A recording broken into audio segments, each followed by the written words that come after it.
오늘 우리 봉독한 말씀을 가지고 세상에 영향을 주는 그리스도인의 삶이라는 제목으로 같이 말씀을 나누기 원합니다. 우리가 지난 2주 동안 팔복에 대해서 말씀을 나눴죠. 예수님께서 산상에서 이스라엘 백성들에게 말씀을 나누어 주신 그 산상수훈이 있습니다. 그게 오늘 우리 마태복음 5장에 있는 5장, 6장, 7장 이 3장에 걸쳐서 우리가 말씀하고 있는 것이 산상수훈입니다. 지난번에 말씀드린 것처럼 많은 분들이 이 팔복에 대해서만 산상수훈으로 알고 계신 분들이 많은데, 팔복뿐만 아니라 이 5장부터 7장까지의 모든 말씀이 산상수훈입니다. 그 산상수훈의 말씀들이 우리가 주제별로 나누면 10가지 정도가 되는데, 오늘 그 두 번째 시간으로 우리가 세상에 영향을 주는 그리스도인의 삶에 대해서 우리가 나누는 것입니다. 여러분, 우리는 그리스도인들은 어떠한 삶을 살 것이냐, 우리 어떤 삶이 될 것이냐, 여러분 모두가 다 지난번에 말씀드린 것처럼 나는 우리가 성령님의 능력과 권세를 우리가 받아서 이 땅에서 좀 더 친절하고 은혜롭고 온유하며 또 사랑이 넘치는 그러한 삶을 살아내고 싶은 것이 우리의 소망이라고 말씀을 드렸습니다. 여러분 다 그렇죠? 그렇게 살기를 원하실 거예요.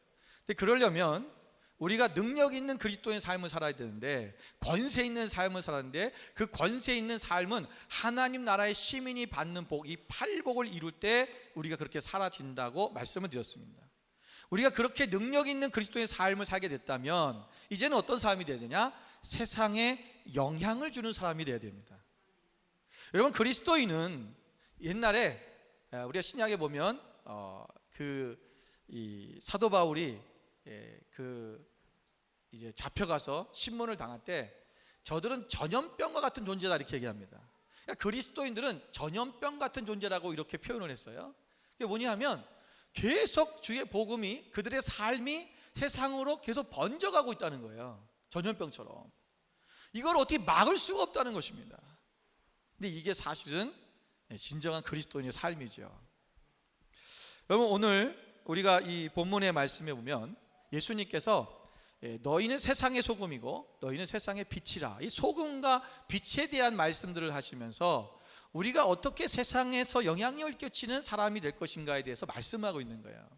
그렇다면 우리가 소금은 어떤 것이고 빛은 어떤 것인지 우리가 먼저 좀 살펴볼 필요가 있습니다. 이런 빛은 헬라어로 할라스라고 합니다. 이 할라스라는 소금은 사실 성경에 보면 6번밖에 나오지 않아요. 그러나 6번밖에 나오지 않지만 굉장히 의미 있고 아주 가치가 있는 그런 폭넓은 상징성을 지닌 이 단어가 바로 소금이라는 단어입니다. 여러분, 소금이 상징하는 여러 가지가 있지만 우리가 성경에서 또한 성경의 유대에 나오는 전승되어지는 유대의 그런 어떤 문헌들에 보면 이 소금에 대해서 기록한 것이 5개가 나와 있는데, 그 중에 소금이 어떤 상징적인 일이 있는지, 상징이 있는지를 좀 먼저 말씀을 드리기 원합니다. 간단하게 말씀드리겠습니다. 첫째, 소금은 생명을 유지시키는 기능을 합니다. 우리가 우리의 삶 속에서 꼭 필요한 것들이 있죠. 물이나 불 또는 의복, 집, 이런 집은 사실 없어도 돼요. 곡식, 음식 같은 거, 그거와 마찬가지로 이 소금은 우리의 일상의 삶 속에서 생명과 연관되어 있는 것이 이 소금이라는 거예요. 다시 말하면 오늘 그리스도인들이 이 땅에서 그리스도인답게 살지 못하면 이 땅은 영적으로 죽어있는 땅이 돼버린다는 것입니다. 두 번째로, 소금은 방부제로서의 역할을 합니다. 우리가 알다시피 우리가 생선이나 고기가 썩지 않도록 이 방부제 역할을 하지 않습니까? 오늘 그리스도인이 이 땅에서 세상 속에 들어가 있다면, 우리가 세상 속에 들어가 있다면 그것은 부패되면 안 돼요. 그런데 그리스도인들이 있는데도 불구하고 그곳이, 우리가 서 있는, 우리가 일하고 있는 일터, 우리가 있는 그 장소가 부패되고 부조리가 만연하다면 그것은 우리가 그리스도인으로서 영향을 끼치고 있지 못하다는 거죠. 세 번째로, 소금은 맛을 내는 역할을 합니다. 우리가 소금이 여러분 맛을 내야 되는 거 아십니까? 이 소금이 맛을 내지 못하면 오늘 성경 말씀에도 말한 것처럼 밖에 버리워져서 밟힐 뿐이라 그랬어요. 여러분 밖에 버려 밟힌다는 것이 뭐냐면 여러분 그 당시에는 이 암염을 많이 썼거든요. 이 팔레스타인 지역에만 가도 이 암염이 있습니다. 그러니까 이 암염들이 이 불순물을 제거하고 이걸 소금으로 쓰는 건데 이 암염을 잘 관리하지 않고 놔두면 여기서 좋은 그 염분의 수분이 다 날아가서 이 소금 암염이 쓸모가 없는 거예요. 그래서 밖에 버려져 가지고 사람들이 밟고 다니는 거예요. 이게 그 당시 유대 사회 속에서 많이 보던 그런 일이에요. 그러니까 예수님께서 이 비유를 말씀하실 때 유대인들은 그게 무슨 말인지 아는 거죠. 소금인데 소금이 그 소금의 성분을 잃어버리면 결국은 뭐냐? 아무 쓸모없는 돌덩어리랑 똑같다는 것입니다. 여러분 이 소금이 맛을 내야 된다는 거죠. 네 번째 역할은 뭐냐면 소금은 치료제의 역할을 합니다. 그래서 과거의 유대인들의 문헌에 보면 이 치통에 이 소금을 썼다고 합니다. 그리고 아기들이 태어나면 아기들을 소독하는데 이 소금물로 해가지고 아기들을 이렇게 닦아냈다고 그래요. 그래서 의료용으로 많이 쓰입니다. 우리가 오늘 이 땅의 그리스도인들이 세상에서 들어가면 세상의 아픈 상처와 그 아픈 환부들을 치료할 수 있는 그러한 영향을 끼치는 사람이 되어야 된다는 거죠. 다섯 번째는 소금은 순결한 희생을 상징합니다. 그래서 구약에 보면 제사를 드릴 때 이 소금을 두고 제사를 드리기도 했고요. 그리고 소금으로 정결케 하는, 소금을 뿌리는 그러한 일들을 또 성경에 보면 나타나고 있습니다. 우리가 이 땅에 살아가는 우리 그리스도인들이 거룩한 삶, 순결한 삶이 우리 가운데 있어야 된다는 거죠. 여러분 소금은 화학적으로나 물리적으로 또 굉장히 많이 쓰입니다. 실제적으로 여러분 소금이 우리가 이 먹는 데 쓰는 데는 겨우 5%밖에 안 된대요. 소금 생산량의 거의 95%는 공업용으로 쓰입니다. 의료용, 공업용. 그래서 거의 한 14,000여 가지의 이 분야에 이 소금이 쓰인다고 그래요. 굉장히 많이 쓰이죠.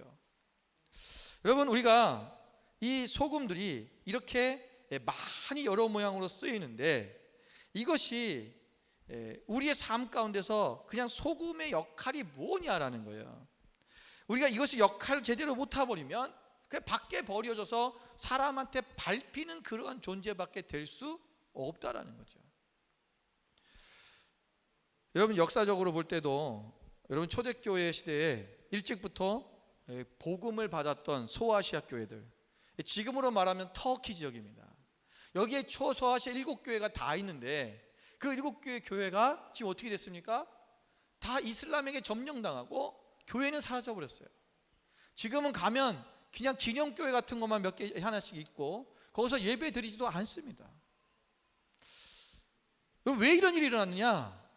교회가 교회로서의 영향력을 끼치지 못했다는 거예요. 우리가 요한계시록에 보면 그 초대교회들을 책망하시는 하나님의 말씀들이 있어요.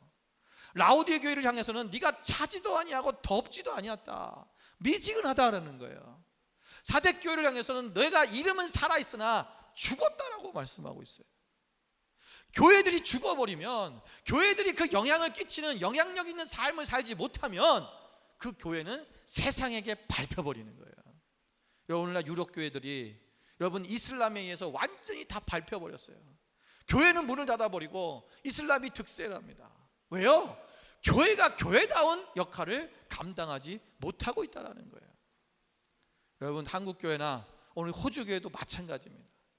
우리가 교회가 그리스도인들이 그리스도인으로서 영향을 끼치지 못하면 결국은 세상에 밟혀서 조롱거리가 돼버리고 마는 것입니다. 여러분 얼마나 오늘날 많은 사람들이 교회를 조롱합니까?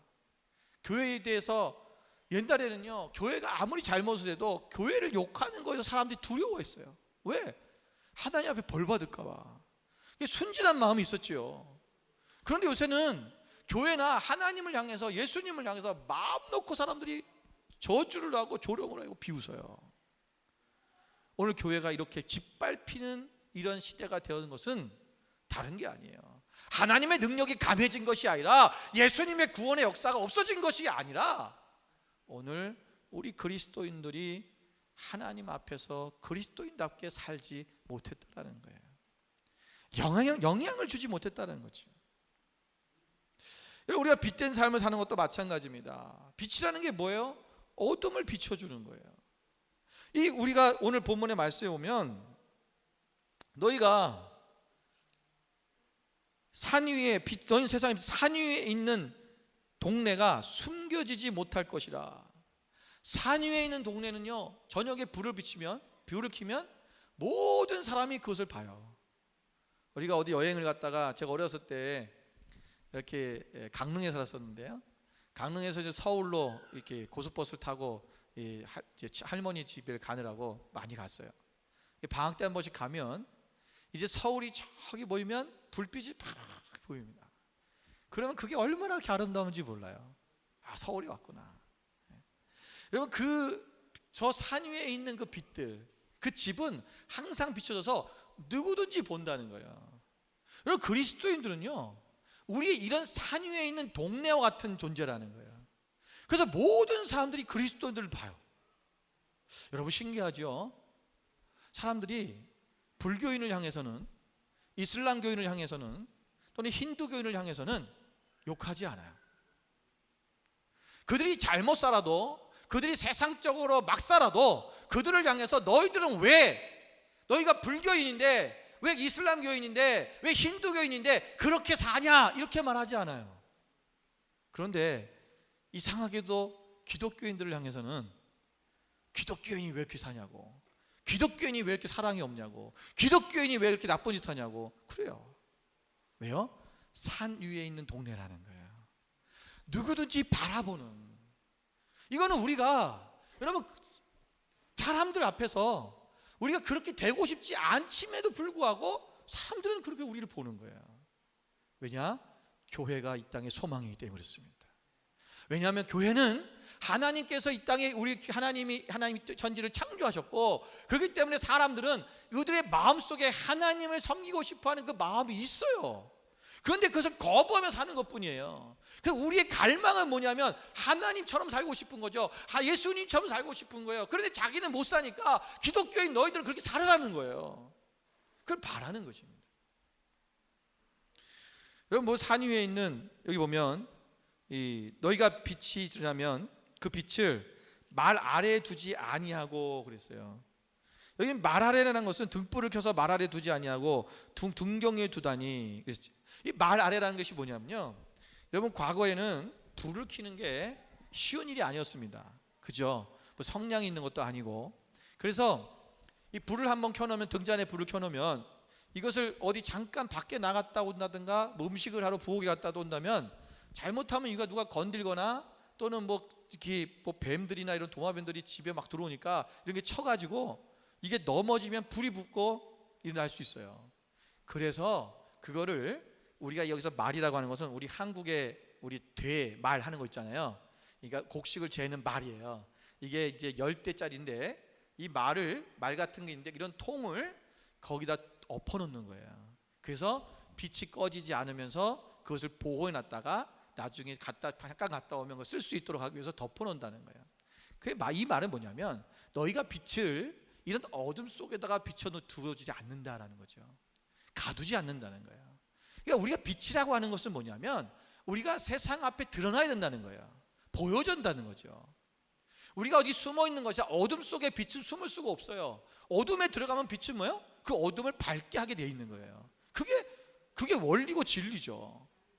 그러니까 너희가 아무리 말 아래에 두지 않는다, 등경에 둬서 빛은 비춰지게 되는 것이다. 그러니까 우리의 삶은, 그리스도인들은 항상 세상 앞에 보여지는 존재라는 것입니다. 자, 그렇다면 우리가 오늘 본문의 말씀에서 우리는 소금과 빛의 역할을 해야 된다는 거죠. 그래서 여기서 본문에 보면 뭐라냐면 너희는 세상의 소금이요 너희는 세상의 빛이라라고 말씀하고 있어요. 우리가 소금과 빛인데 이 소금과 빛이 어디에서 역할을 해야 되냐는 거예요.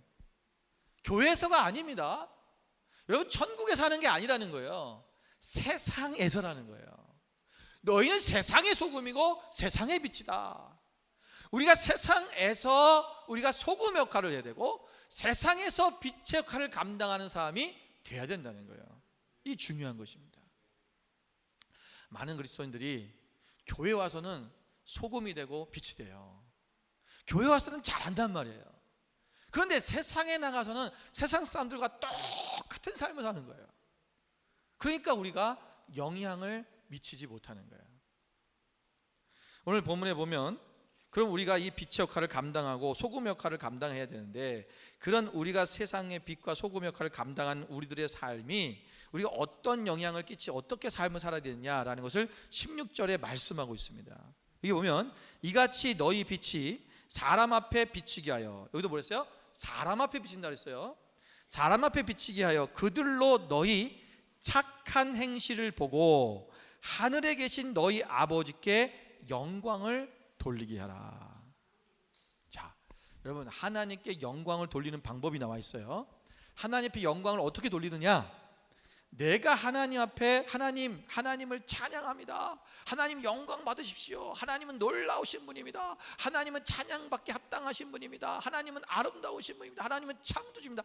아무리 우리의 입으로 떠들어도 하나님 영광 받지 않는다는 거예요. 그거는 우리의 립 서비스예요.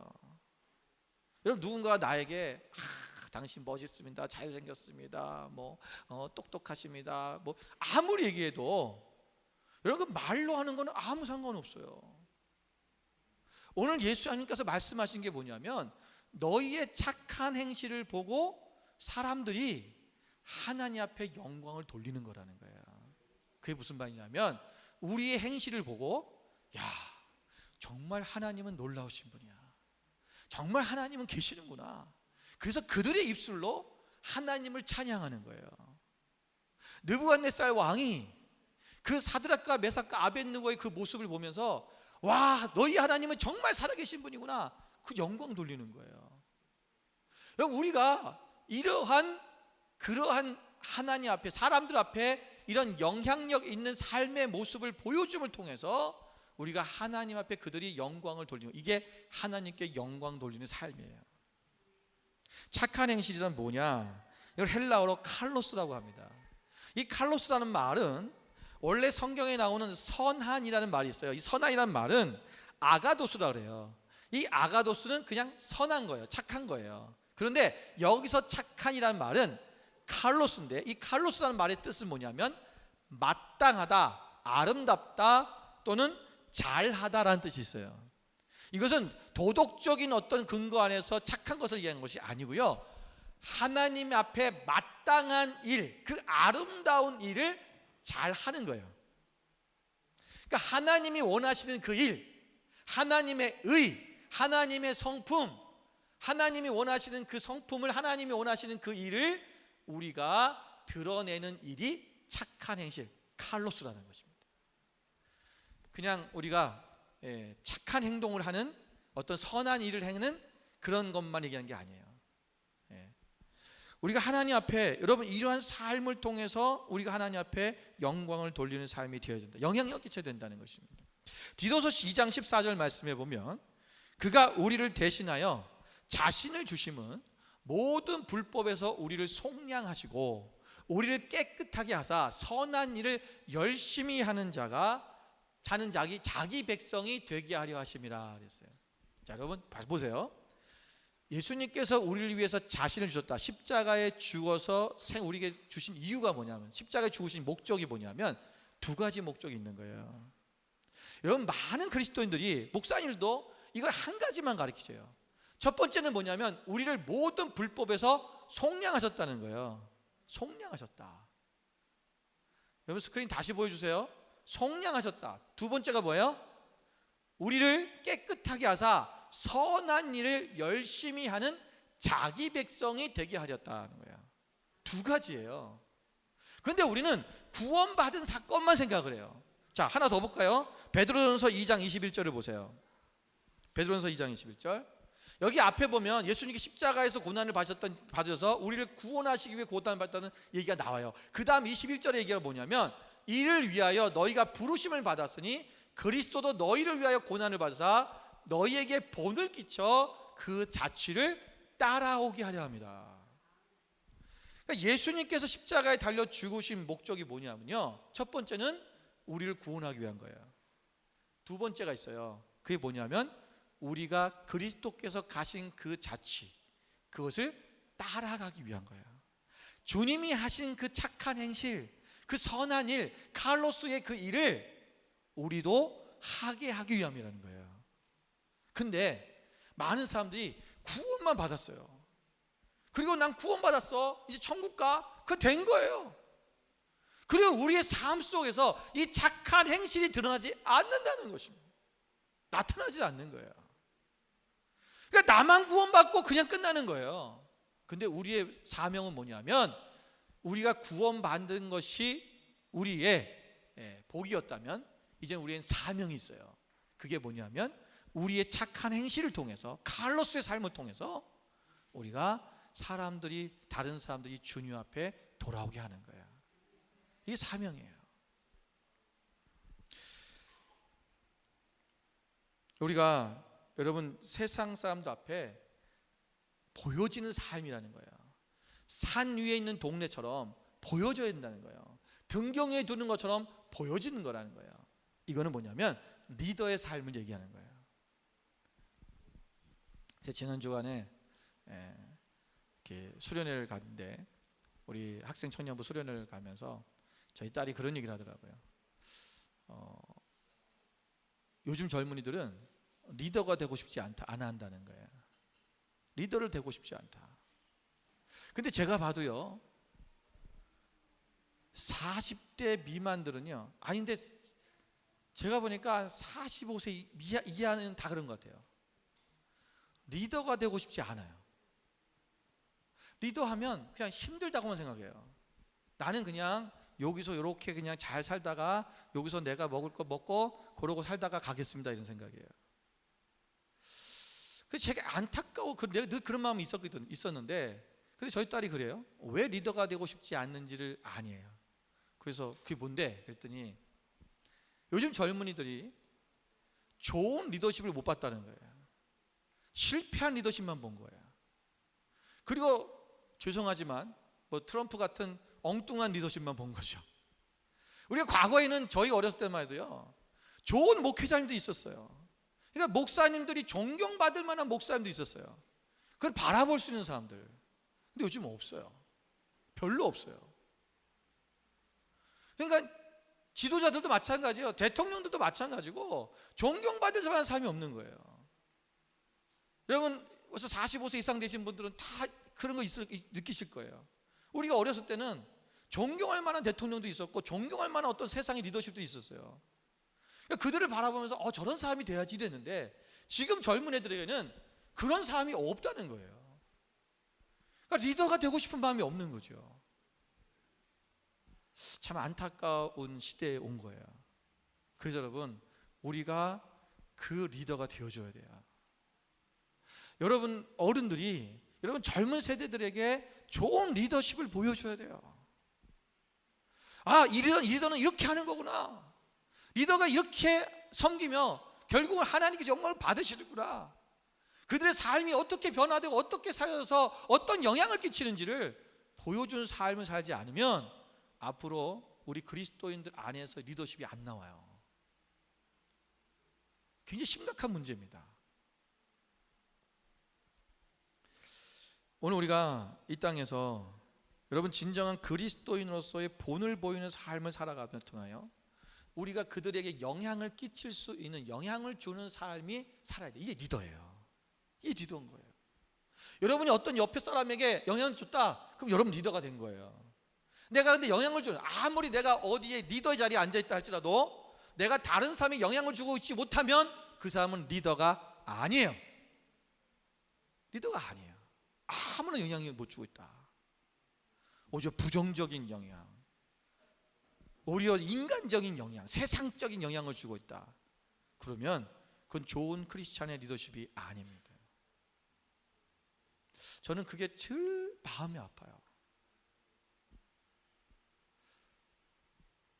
나로 인해서 사람들에게 좋은 영향이 가고 있는가? 정말 저들이 온전히 하나님 앞에 정말 그리스도인답게 살려고 노력하고 있는가? 내 모습 속에서 그게 보여지고 있는가? 늘 제 자신을 봐요. 그러니까 우리 교인들이 이걸 따라와 줄 때는 참 마음이 기뻐요. 그런데 그러지 못할 때 보면 제 자신이 내가 못하고 있다라는 그런 생각 때문에 좀 안타까울 때가 있어요. 여러분, 영향을 끼치는 삶이 되어야 됩니다. 그래서 고린도후서 2장 15절 16절에 보면 사도 바울은 고린도 교회를 향해서 이렇게 외쳤어요. 우리는 구원받는 자들에게나 망하는 자들에게나 하나님 앞에서 그리스도의 향기니 이 사람에게는 사망으로부터 사망에 이르는 냄새요 저 사람에게는 생명으로부터 생명에 이르는 냄새라. 누가 이 일을 감당하리요? 너희는 그리스도의 향기다라는 거예요. 여러분, 우리가 그리스도의 향기라는 것은 그리스도의 그 성품, 그리스도 냄새를 풍기는 사람이 된다는 거죠. 그리스도의 냄새가 무엇입니까? 그건 사랑이에요. 오늘 그 사랑이 우리의 삶 가운데서 나타나 보여줘야 된다는 것입니다.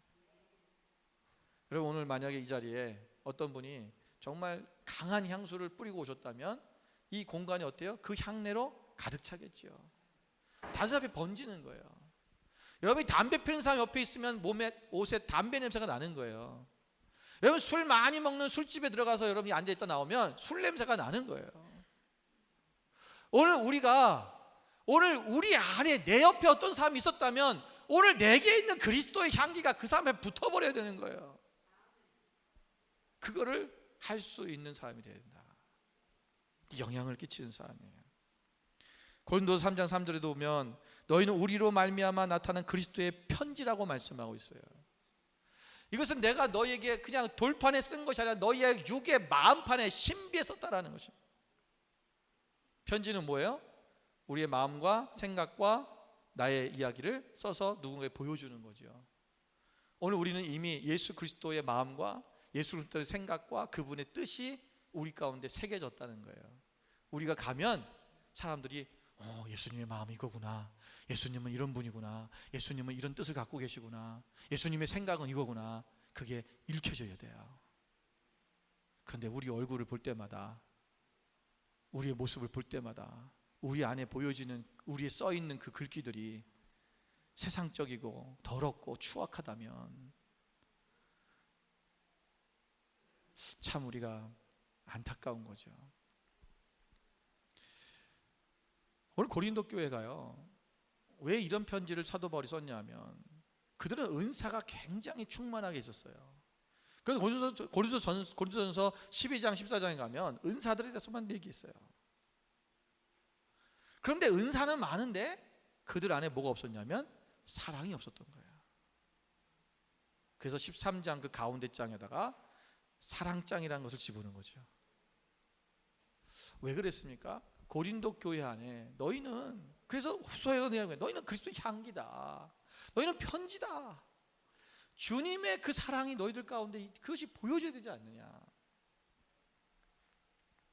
오늘 우리 안에 이 그리스도의 사랑이 여러분 우리를 통해서 여러분의 주변으로 그것이 보여지며 여러분과 함께 있는 사람들에게 나타날 수 있는 놀라운 역사가 일어나기를 주님으로 축원드립니다. 그렇다면 오늘 우리가 이 소금과 빛의 역할을 감당하며 살아야 되는데, 그럼 이 세상에 영향을 주는 이 삶을 살아가는 데서 어떤 영향을 줄 것이냐. 우리가 기본적인 오늘 본문의 말씀을 통해서 소금과 빛의 그 우리가 성분들을 좀 보면서 우리가 어떤 영향을 줘야 되는지에 대해서 세 가지만 나누고 마치려고 합니다.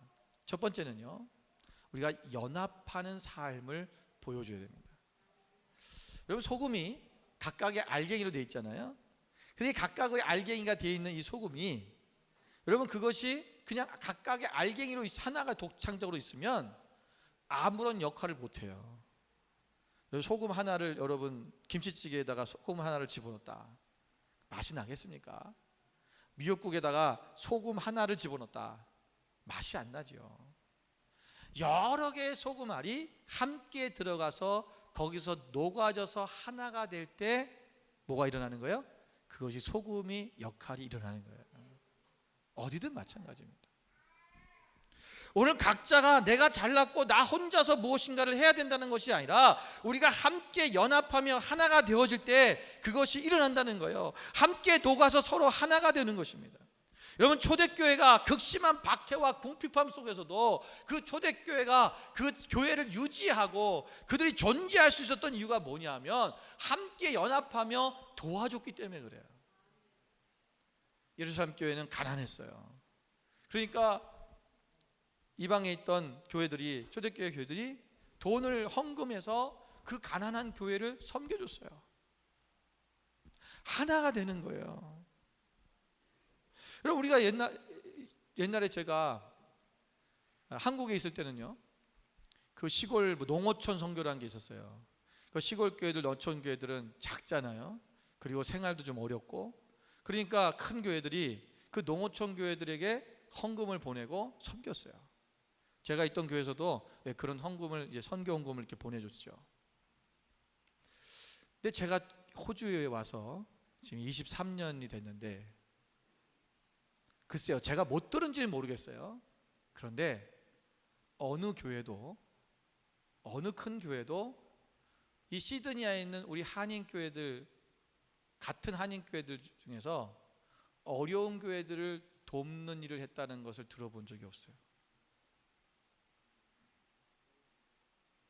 한국에서는 작은 교회들, 개척교회들을 돕고 섬기고 하는데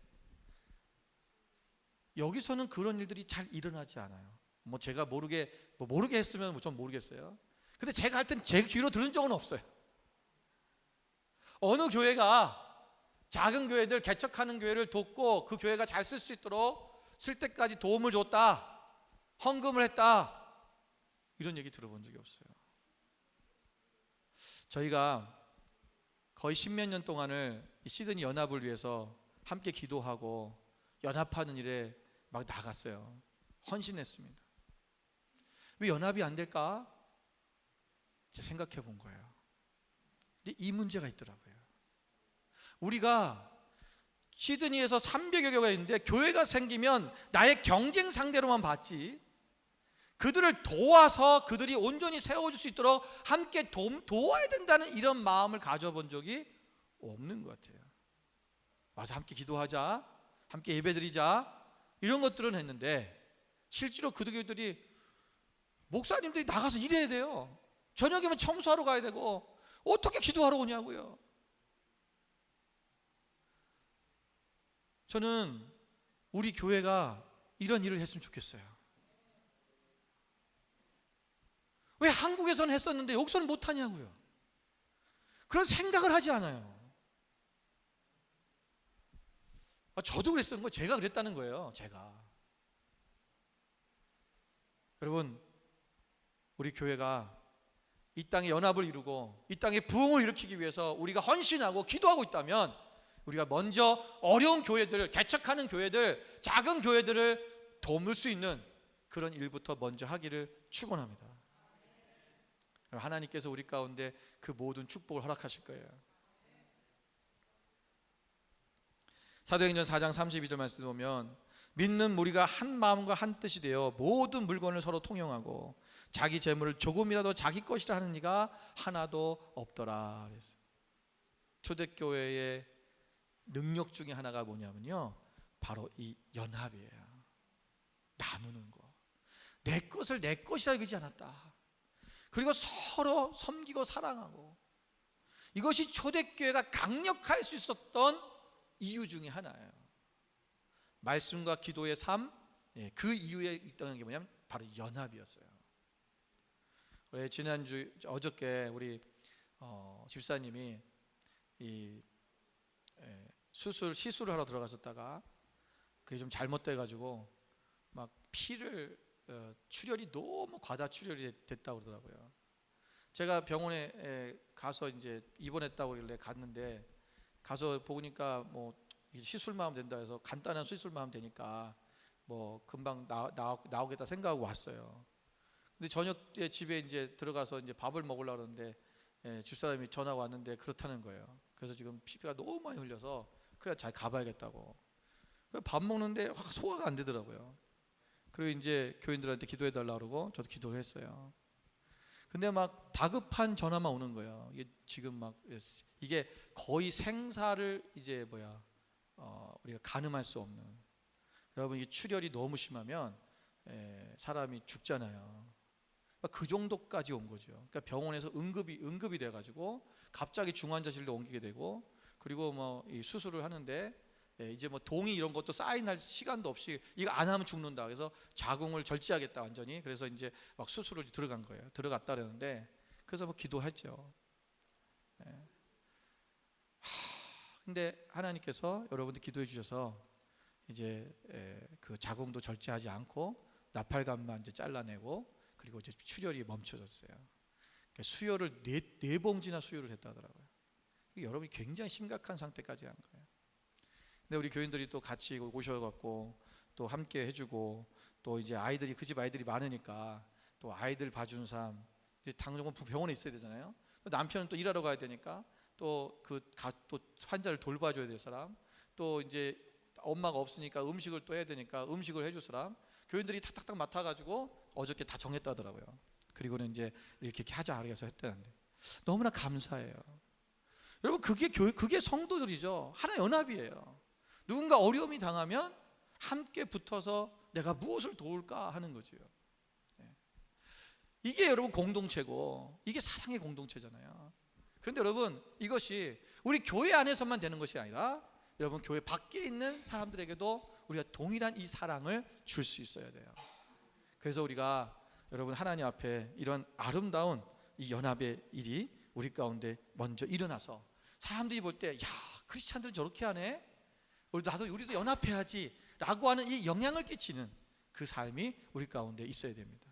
두 번째 우리가 영향을 줘야 되는 것은 어떤 부분이냐면 바로 희생하는 삶을 보여줘야 됩니다. 여러분 소금도 그렇고요, 빛도 그랬고, 소금이 소금의 역할을 하려면 녹아지는 거죠. 자기의 형체가 사라지는 거예요. 빛도 빛을 발하려면 자기의 형체가 사라져야 돼요. 초가 녹아지든지 아니면 그 나무가 타서 없어지든지, 무엇인가 자기 형체가 없어질 때 빛이 나는 거죠. 우리가 소금의 삶, 빛의 삶을 산다는 것은 내가 희생하는 거예요. 내가 사라지고 없어지는 것입니다. 자신을 드러내지 않고 내가 온전히 죽어져서 녹아 없어지면, 그 겸손하게 내 삶 나를 숨기고 그래서 그리스도만 나타내지도록 하는 것, 이것이 바로 소금과 빛의 삶이라는 것입니다. 희생의 삶입니다. 우리가 세상에 나가서 그냥 보석처럼만 우리가 귀하게 여김을 받으려고 하는 것이 아니라, 우리가 힘든 것, 어려운 것, 그리고 우리가 그런 살맛 나지 않는 것, 또는 더러운 것, 추한 것, 그런 것까지도 우리가 들어가서 하나님의 말씀을 나누고 우리가 희생하고 섬길 수 있는 그러한 삶을 먼저 보여주는 거예요. 여러분이 그래서 우리가 홈리스들한테 가서 여러분들이 그들을 밥을 먹이고 나눠주고 하는 일을 하는 거잖아요. 그들을 품에 안고 기도해주고, 그들이 냄새나고 더럽고, 어떤 사람은 뭐 알코올 중독자도 와서 싱설수라는 사람도 있고 마약 중독자도 있어요. 그런데 그들을 우리가 품에 안는 이유가 뭡니까? 그리스도인들 이거라는 거예요. 여러분 그분들이 우리 교회가 하면 되게 좋아요. 왜 그런 줄 아세요? 다른 사람들은 체러티들이라는 거예요. 걔네들은 다 정부에서 돈 받아서 한다는 거죠. 그런데 우리는 정말 너희들 돈으로, 너희들이 사랑으로 우리를 섬긴다는 걸 그들이 알아요. 그들이 먼저 그런 얘기를 하는 거예요. 너희들은 진짜로 한다는 거죠. 사랑으로 한다는 거예요. 쟤네들은 돈 벌려고 한다는 거예요. 다 알아요. 오늘 우리 그들에게 그것이 벌써 이미 뭐요? 영향을 좀 주고 있는 거예요. 그리스도인은 희생하는 것이다. 여러분 시간을 버리고, 여러분 재정을 버리고 그걸 하면서 하는 거잖아요. 여러분 요한복음 12장 24절 말씀에 오면, 내가 진실로 너희에게 이르노니 한 알의 밀이 땅에 떨어져 죽지 아니하면 한 알 그대로 있고 죽으면 많은 열매를 맺느니라 그랬어요. 밀이 여러분 땅에 떨어져서 그것이 죽어야 된다는 거예요. 죽는 건 뭐예요? 나의 형체가 없어지는 거예요. 나 이대로 있고 싶어, 나는 나야. 그리고 만약에 밀이 있다면 절대로 그 밀은 거기서 썩어서 없어지는 거지 열매를 맺을 수가 없어요. 그런데 고통스럽지만 뿌리를 내리고 그리고 그 딱딱한 땅을 뚫고 싹을 틔우면 그러면 열매를 맺는 거예요. 이게 희생이라는 거예요. 이게 그리스도인의 모습이에요. 여러분, 우리가 세상 가운데 이걸 보여줘야 돼요. 여러분, 과거에 우리 한국 교회가 여러분 2%밖에 안 되는 교인이 우리 한국을 지배해 버렸어요. 한국의 정신, 한국의 사고, 한국의 가치관 모든 것을 바꿔 버렸어. 왜? 그들이 희생했기 때문에 그래요. 그런데 오늘날은 그리스도인들이 희생하지 않으려고 해요. 그래서 영향을 못 주는 거예요. 여러분, 다른 사람들보다 먼저 내가 희생하고 내가 없어지고 다른 사람도 세워주고 내가 돕고 이런 일들이 우리 삶 가운데 일어나야 됩니다. 마지막으로는 우리가 보여주는 것은 고귀하면서도 겸손한 삶을 보여줘야 됩니다. 여러분, 그리스도인들은 고귀한 존재입니다. 왜? 하나님의 자녀니까. 너희는 왕 같은 제사장이라 그랬어요. 여러분, 소금이 굉장히 귀한 거였습니다. 과거에는. 그래서 왕실에서, 우리 한국도 그랬지만 옛날에 중동 지역도 마찬가지고 유럽 지역도 마찬가지고 왕실에서만이 이 소금을 판매할 수 있는 법을 만들었었어요. 그래서 이것이 되게 비싸게 오래되고 했는데, 여러분, 소금이 귀한 거예요. 빛도 귀한 거죠. 그런데 여러분, 우리가 세상 속에서는 귀하고 아름답고 복된 존재지만, 여러분, 소금이, 여러분, 이 땅에, 이 바다에 있는 소금을 만약에 바다를 다 증발시켜 버리면, 바다의 물을 증발시키면 여러분, 소금이 얼마나 나올까요? 여러분, 바다의 물을 다 증발시키면요, 소금이 70m 정도 쌓인대요, 바다에. 근데 이거를 육지까지 다 이렇게 펼쳐버리면, 전 지구를 펼쳐버리면 50m로 쌓인다는 거예요. 어마어마하게 많죠. 지구를 50m로 높이로 덮을 수 있는 양이 이 바다에 있는 소금 양이에요. 그만큼 흔하다는 거예요. 고귀하지만 여러분, 우리는 어디든지 들어갈 수 있는 사람이 돼야 돼요. 우리가 어디든지 있을 수 있는 사람이 돼야 돼요.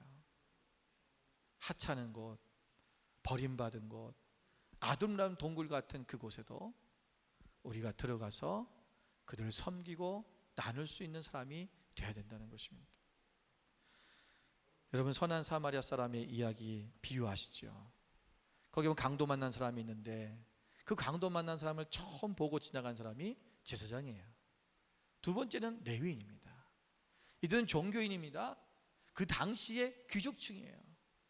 그런데 그들은 그 강도 만나서 죽어가고 있는 그 사람을 못 본 채 하고 지나가 버렸어요. 왜요? 그를 만지면, 피를 만지거나 죽은 시체를 혹시라도 만지면 그들은 자기의 제사장의 일과 레위인이 해야 할 일을 하지 못해요. 왜? 부정하기 때문에. 법의 테두리 안에서 그들은 벗어나지 않으려고 하는 것입니다. 여러분, 중세교회가 귀족화됐을 때 교회가 부패해버렸어요. 오늘 한국교회도 강남의 교회들이 귀족화되고 있을 때 교회들이 부패되고 썩어지고 있는 거예요. 영향을 못 끼치고 있어요. 교회는 여러분, 귀족화 만드는 교회가 아닙니다. 옛날에 제가 그런 얘기 많이 들었어요. 어떤 교회 목사님은 우리 교회는 의사들이 많은 교회, 우리 교회는 교수들이 많은 교회, 우리 교회는 박사들이 많은 교회. 아니요, 하나님 그런 교회 기뻐하지 않으세요.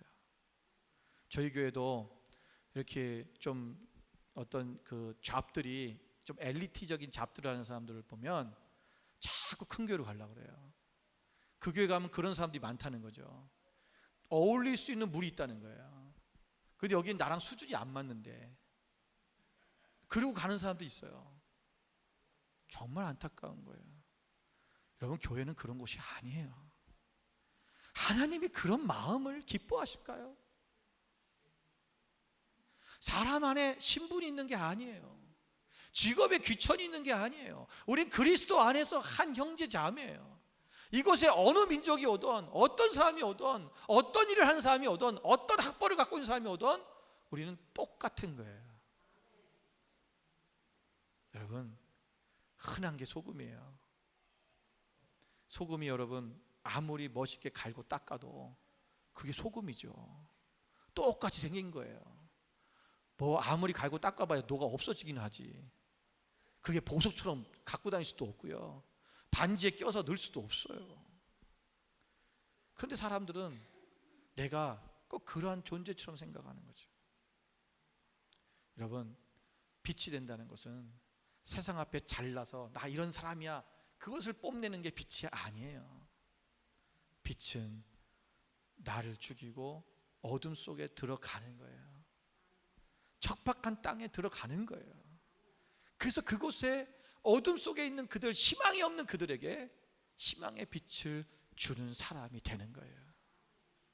우리 한국 땅에 희망이 없을 때, 그때 서방에서 선교사님들이 그 희망의 빛을 들고 오셔서 한국을 지금 이렇게 만들어 놓은 거예요. 우리는 빚진 자입니다. 우리가 이 호주 땅이 원래는 크리스찬 국가였는데 지금은 크리스찬 인구가 5%도 안 돼요. 제가 알기로는 거의 2%밖에 안 될 것 같아요. 여러분, 이제는 이 땅이 선교지입니다. 여러분이 이 땅에 있는 많은 사람들, 우리가 어제 우리 청년부 학생부 이제 마지막 날 우리 혼수비 지역을 다니면서 아이들이 각 나라 민족 사람들을 찾아서 만나서 같이 사진 찍는 미션을 했어요.